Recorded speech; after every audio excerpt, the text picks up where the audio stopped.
என் தங்கமே, இன்று உன் அப்பன் கருப்பன் உன்னுடைய மனதிற்கு நிம்மதியை கொடுக்கக்கூடிய ஒரு செய்தியை கொண்டு வந்திருக்கின்றேன். என் குழந்தையே, இன்று நீ அனுபவிக்கின்ற கஷ்டங்களுக்கெல்லாம் காரணமாக இருக்கக்கூடிய ஒருவர் அங்கே உன்னை நினைத்து கண்ணீர் வடித்து கொண்டிருக்கின்றார். உன்னுடைய கஷ்டங்களுக்கு இவர்கள்தான் காரணம் எனும் பொழுது இவர்கள் எதற்காக கண்ணீர் வடிக்க வேண்டும் என்றுதானே என் பிள்ளை நீ யோசிக்கின்றாய். நிச்சயமாக உன்னுடைய யோசனைகள் என்னவென்று உன் அப்பனுக்கு நன்றாகவே புரிகின்றது.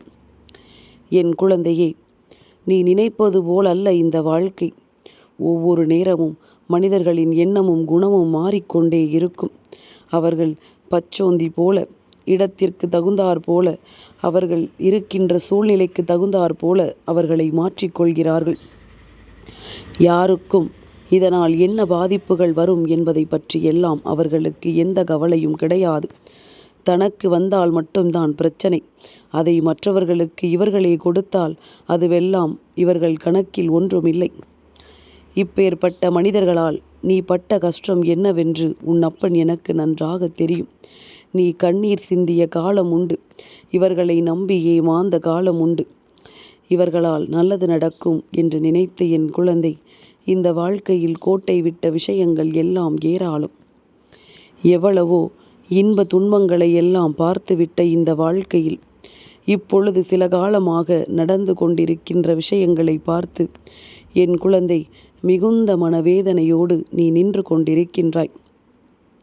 இந்த கருப்பன் நான் உன்னோடு கைகோர்த்து நடந்து கொண்டிருக்கின்ற இந்த நேரத்தில் உன்னுடைய வாழ்க்கையில் பல அதிசய மாற்றங்களும் நடந்து கொண்டேதான் இருக்கின்றது.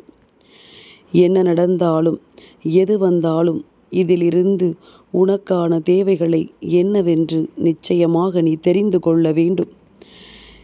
உன்னை அளவைத்தவர்களுக்கு இன்று அளவேண்டிய சூழ்நிலை வந்திருக்கிறது என்றால் ஏதோ ஒன்று நடந்திருக்கிறது. ஒருவேளை உனக்கு நல்லது நடக்கவில்லை, அவர்கள் நினைத்தது போல நீ எல்லா விஷயங்களையும் வாழ்க்கையில் பெறவில்லை என்று நினைத்து ஆனந்த கண்ணீர் விடுவார்களா? அல்லது உனக்கு எல்லாம் நடந்து விட்டது என்று சொல்லி துக்கத்தில் கண்ணீர் வடிக்கிறார்களா என்று தெரிய வேண்டும் அல்லவா? அதைத்தான் உன் அப்பன் கருப்பன் என்று உனக்கு சொல்லிவிட வந்திருக்கின்றேன். என் குழந்தையே, கருப்பனின் வார்த்தைகள் ஒவ்வொரு நாளும் உன் வாழ்க்கையில் நடக்கின்ற, உன்னை சுற்றி நடக்கின்ற பிரச்சனைகளை பற்றி மட்டுமல்ல, உனக்கு நடக்கின்ற பல நல்ல விஷயங்களை பற்றியும் எடுத்துச் சொல்லி கொண்டிருக்கின்றது. இந்த கருப்பன் எந்த நேரத்திலும் உன்னை கைவிட மாட்டான். இந்த கருப்பன் எப்பேற்பட்ட சூழ்நிலையிலும் உன்னை விட்டு விலக மாட்டான். நான் இருந்து உனக்கு நடத்தக்கூடிய உண்மைகளை நீ தெளிவாக என்னவென்று புரிந்து கொள்ள வேண்டும். உனக்காக நான் தருகின்ற எல்லா விஷயங்களையும் நீ சரியாக என்னவென்று புரிந்து கொண்டாயானால் அதன் பிறகு உன்னை தேடி வருகின்ற விஷயங்களுக்கெல்லாம் நிச்சயமாக இந்த வாழ்க்கை மிக பெரிய அளவில் கை கொடுக்கும். எந்த இடத்திலும் உன்னை இந்த வாழ்க்கை கைவிட்டு விடாது. நினைத்ததை விடவும் சிறப்பான மாற்றங்கள் உனக்கு நடக்க வேண்டிய தருணம். இனி வரப்போகின்ற நேரங்கள் இந்த வாழ்க்கையில் என்றும் உன்னுடையதாக மாற வேண்டிய தருணம் வந்துவிட்டது.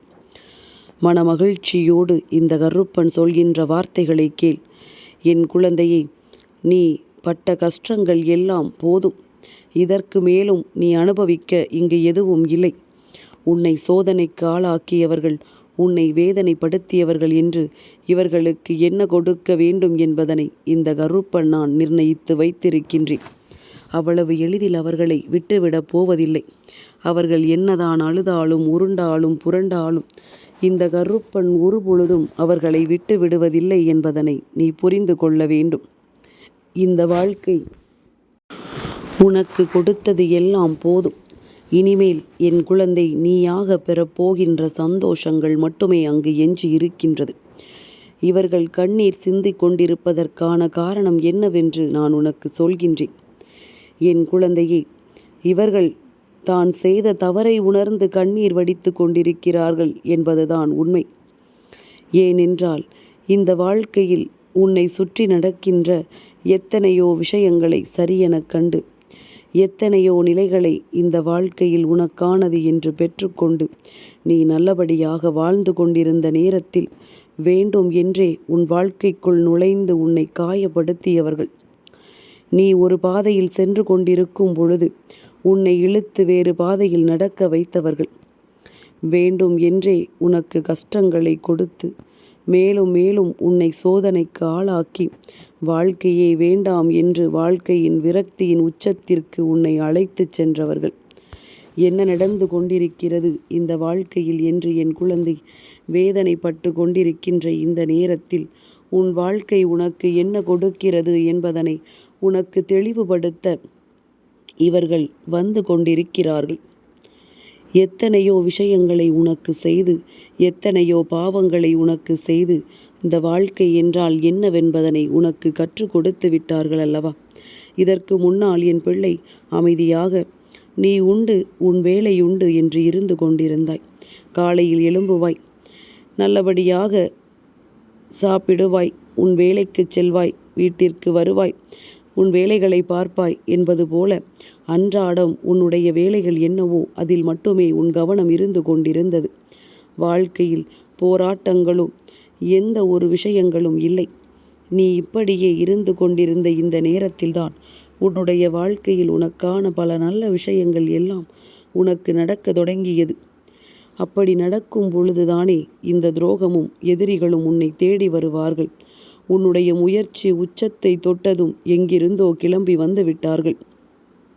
இது நடக்கக்கூடாதே, இவர்கள் எப்படி முன்னேறுகிறார்கள், இவர்கள் வாழ்க்கையில் எப்படி நல்லது நடக்கிறது என்று சொல்லி உன் வாழ்க்கையை அழிக்கவும் மேலும் மேலும் உனக்கு சோதனைகளை கொடுக்கவும் வேண்டும் என்றே உன்னை தேடி வர தொடங்கிவிட்டார்கள்.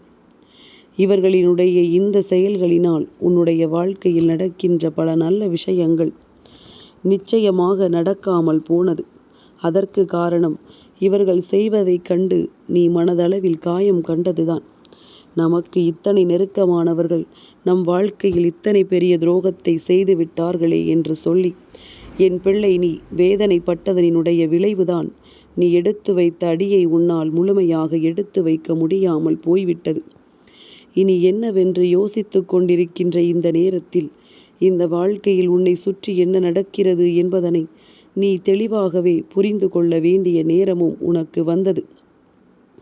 உன்னை சுற்றி வருகின்ற ஒவ்வொரு விஷயங்களுக்கும் இந்த வாழ்க்கை உன்னை ஏதாவது ஒரு கட்டத்தில் நல்ல நிலையை நோக்கி அழைத்து சென்று கொண்டிருந்ததல்லவா? எப்படியாவது நாம் இந்த வாழ்க்கையை நல்லபடியாக மீட்டு கொண்டு வர வேண்டும் என்கின்ற ஒரு தைரியத்தை உனக்குள் கொடுத்தது இந்த கருப்பன் என் வார்த்தைகளை கேட்ட பிறகு. என் பிள்ளை விழித்து கொண்டாய், சட்டென்று சுதாரித்து கொண்டாய். இப்படியே இருந்து விட்டோமானால் இவர்கள் நம் வாழ்க்கையை அழித்து விடுவார்கள் என்று தெய்வத்தை நாடினாயல்லவா? தெய்வத்தை கதியென்று சரணடைந்தாயல்லவா? உன் குலதெய்வத்தின் பாதத்தில் விழுந்து கிடந்தாயல்லவா? என் பிள்ளையே, அதற்கு பலன்தான் இப்பொழுது உனக்கு கிடைத்திருக்கின்றது. உன்னுடைய குலதெய்வத்தை நீ சரணடைந்தாய். உன் குலதெய்வம் அவர்களை ஒரு கை பார்த்து விட்டது என்பதுதான் உண்மை. இப்பொழுது அவர்களினுடைய வாழ்க்கையில் அவர்கள் செய்த தவறுகளை உணர வேண்டிய தருணம் அவர்களுக்கு வாய்ப்புகள் கொடுக்கப்பட்டிருக்கின்றது. உன்னுடைய குலதெய்வம் இந்த கருப்பண்ணசாமி நானாக இருக்கும் பட்சத்தில் அப்பன் இதை செய்கிறான் என்பதனை நீ புரிந்து கொள். என் பிள்ளையே, அவர்களுக்கு வாழ்க்கையில் என்ன தண்டனை கொடுக்க வேண்டும் என்று நாம் முதலில் நினைப்பதை விட அவர்கள் திருந்துவதற்கான வாய்ப்புகளை அவர்களுக்கு கொடுக்கப்பட்டிருக்கின்றது.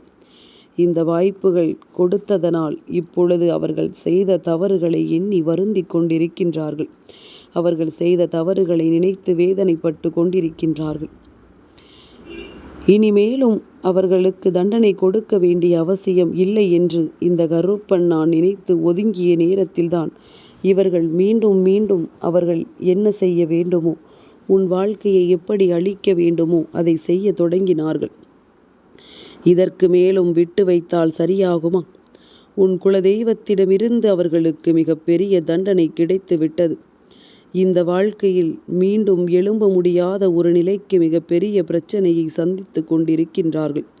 எந்த ஒரு விஷயம் உன் வாழ்க்கையில் நடந்ததற்காக வருத்தப்பட்டு பொறாமைப்பட்டு அதை தடுப்பதற்கு ஓடி வந்தார்களோ அந்த விஷயங்கள் அத்தனையுமே இவர்கள் வாழ்க்கையில் ஒருபொழுதும் அவர்களால் பெற்றுக்கொள்ள முடியாது. அடுத்தவனுக்கு நீ என்ன தீங்கு நினைக்கின்றாயோ அந்த தீங்கு உன்னைத்தான் வந்து சேரும் என்று குலதெய்வம் அவர்களுக்கு தண்டனையை கொடுத்து விட்டது. உன்னுடைய குடும்பத்தில் இருக்கின்ற அத்தனை பேரின் வாழ்க்கையை பார்த்தும் பொறாமைப்பட்டார்கள். சந்தோஷமாக இருக்கின்றவர்களை எல்லாம் பார்த்து எப்படி இவர்களுக்கு மட்டும் தெய்வம் இது போன்ற சந்தோஷத்தை கொடுத்திருக்கிறது, இந்த சந்தோஷம் அழிய வேண்டும் என்று அவர்கள் நினைத்தார்கள். ஆனால் இப்பொழுது அவர்கள் குடும்பத்தில் இருக்கின்றவர்களின் மன நிம்மதி கெட்டு அவர்கள் குடும்பத்தில் இருக்கின்றவர்களின் சந்தோஷம் அழிந்து அவர்கள் நின்று கொண்டிருக்கின்றார்கள். இனி என்ன நினைத்தாலும் சரி, என்ன செய்தாலும் சரி, இந்த வாழ்க்கையில் உனக்கான நல்ல விஷயங்கள் எல்லாமும் நல்லபடியாக நடந்து கொண்டிருக்கிறது என்பதனை நீ புரிந்து கொள்ள வேண்டும். இந்த நேரம் இந்த கருப்பன் உன் வாழ்க்கையில் வந்தது உனக்கு எத்தனை பெரிய நல்லது தெரியுமா? இந்த கருப்பன் உன்னுடைய வாழ்க்கைக்குள் வந்ததோடு மட்டுமல்லாமல் உனக்கான பல நல்ல விஷயங்களையும் நான் செய்து கொடுக்க தயாராகிவிட்டேன். எத்தனையோ மாற்றங்கள் இந்த வாழ்க்கையில் உனக்கு வந்திருக்கின்றது. எத்தனையோ திருப்பங்களை இந்த வாழ்க்கை உனக்கு கொடுத்திருக்கின்றது. எண்ணற்ற விஷயங்களை நினைத்து இந்த வாழ்க்கையில் மேலும் மேலும் நீ பட்ட துன்பங்களும் நீ பட்ட கஷ்டங்களும் உனக்கு கண் முன்னால் வந்து நிற்கும் பொழுதெல்லாம் இவர்கள்தானே உன் நினைவிற்கு வந்தார்கள். இவர்கள் மட்டும் நாம் வாழ்க்கையின் முன்னேற்றத்தை கண்டு பொறாமைப்படாமல் இருந்திருந்தால் நாம் என்றோ நல்ல நிலைக்கு வந்திருப்போம். இவர்களின் வார்த்தைகளை கேட்டுத்தானே நாம் மனமுடைந்து விட்டோம். நம்முடைய முயற்சிகளை எல்லாம் நாம் கைவிட்டு விட்டோம் என்று சொல்லி என் குழந்தை நீ வேதனைப்படுகின்றாய் அல்லவா? நிச்சயமாக உன்னுடைய இந்த வேதனைகளுக்கெல்லாம் சேர்த்து வைத்து இந்த கருப்பன் கொடுக்கக்கூடிய பதிலானது உன்னுடைய வாழ்க்கையில் இருக்கப் போகின்றது. கருப்பன் இவர்களுக்கு வழங்கி இருக்கின்ற தண்டனையை நினைத்து நினைத்து கண்ணீர் வடிக்கின்றார்கள். இவர்களின் வாழ்க்கையில் நடந்த ஒவ்வொரு விஷயங்களும் அவர்களுக்கு ஒரு விஷயத்தை நினைவுபடுத்துகிறது. நாம் இதைத்தானே அவர்களுக்கு செய்ய நினைத்தோம், இது இப்பொழுது நமக்கு நடக்கிறதே என்று அவர்களை எண்ண வைத்திருக்கின்றது. இப்படியாக இந்த வாழ்க்கையில் நடக்கின்ற ஒவ்வொரு இன்ப துன்பங்களையும் நினைத்து நினைத்து மனம் வேதனைப்பட்டு கொண்டிருக்கின்ற இந்த நேரத்தில் ஒவ்வொருவரும் தன்னுடைய வாழ்க்கையில் என்ன நடந்து கொண்டிருக்கிறது என்பதனை பற்றி நிச்சயமாக சிந்திக்க வேண்டிய நேரம் இருக்கிறதல்லவா? அடுத்தவர்களுக்காக என்று நினைத்தோமானால் நம் வாழ்க்கையில் நம்முடைய நிம்மதி கெட்டு போகும். எப்பொழுது தன்னுடைய சந்தோஷத்தை மறந்துவிட்டு அடுத்தவனின் வாழ்க்கையை அழிப்பதில்தான் தன் சந்தோஷம் அடங்கி இருக்கிறது என்று நினைத்தார்களோ இவர்கள் இனிமேல் வாழ்நாள் முழுவதும் சிரிக்க முடியாதபடிக்கு துன்பங்கள் இவர்களை போட்டு வாட்டி வதைக்கத்தான் போகின்றது. என் குழந்தையே, கருப்பண்ணசாமி உனக்கு சொல்கின்ற இந்த வார்த்தைகளில் உனக்கு நம்பிக்கை இல்லையா? அவர்கள் சந்தோஷமாகத்தானே அப்பா இருக்கிறார்கள் என்று நீ நினைக்கிறாயா? என் குழந்தையே, ஒருவருக்கு துரோகத்தை செய்து அதனால் தெய்வத்திடமிருந்து தண்டனையை பெற்றவன் ஒரு பொழுதும் அதனை என்னவென்று வெளிக்காட்டுவது கிடையாது. ஏனென்றால் அது அவனினுடைய மானத்திற்கு மிக பெரிய இழுக்கல்லவா? நீ செய்த தவறுக்கு அனுபவிக்கிறாய் என்று எளிதாக சொல்லிவிடுவோம் அல்லவா? அதனால் அதனை வெளிக்காட்டாமல் மறைத்து கொண்டிருக்கின்றார். இன்னும் சில நாட்களில் தானாகவே இவையெல்லாம் வெளியே தெரிய வரும். அவர்களினுடைய நிலைமை இதை எல்லோருக்கும் நிச்சயமாக உணர்த்தி காட்டும். அதனால் சரியான சந்தர்ப்பத்திற்காக எதிர்பார்த்து காத்து கொண்டிருந்த உன்னுடைய வாழ்க்கையில் பல அரிய மாற்றங்கள் வரப்போகின்றது.